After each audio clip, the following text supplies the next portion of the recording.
गोटकी मां ख़बर ईंदा हलूं त खानपुर महर भरिसां ॻोठ नाड़ी गॾाणी जे रहिवासी औरतुनि ऐं ॿारनि पारां पुलिस जी मुबैना ज़्यादतियुनि ख़िलाफ़ एहतिजाजी मुज़ाहिरो कयो वियो। मुज़ाहिरे जी अॻुवाणी माई साहिबा गॾाणी, माई हसीना, माई लतीफ़ा ऐं अयाज़ गॾाणी कई, जिते मुज़ाहिरीन इंसाफ़ जो मुतालिबो कयो। एहतिजाज कंदड़नि मीडिया सां ॻाल्हाईंदे इल्ज़ाम लॻायो त 2 महीना अॻु संदन पीरसन गुलाम मुस्तफ़ा गॾाणी खे मुख़बरी जे इल्ज़ाम हेठि सिकंदर गॾाणी, वहीद, फरमान, वाजिद, नज़र मोहम्मद गॾाणी समेत ॿियनि जवाबदारनि क़त्ल कयो हो, पर पुलिस जवाबदारनि खे गिरफ़्तार करण बदिरां संदन घरनि ते चढ़ाई कई। हिननि चयो त पुलिस कार्रवाई दौरान घरनि खे ढाहे पट कयो वियो, चादर ऐं चौदीवारी जो तक़दुस पामाल कयो वियो ऐं घर भातियुनि खे हरासा कयो वियो। एहतिजाज कंदड़नि जो चवणु हो त बेगुनाह ख़ानदाननि खे निशानो बणाइण सरासर नाइंसाफ़ी आहे, जॾहिं त क़त्ल केस में नामज़द जवाबदार अञा ताईं आज़ाद घुमी रहिया आहिनि। मुतासिर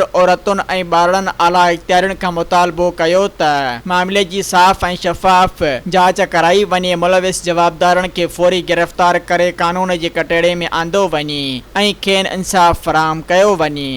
सब्सक्राइब कयो अवामी न्यूज़ HD खे ऐं ताज़ा तरीन ख़बरुनि लाइ ॾिसंदा रहो अवामी न्यूज़ HD।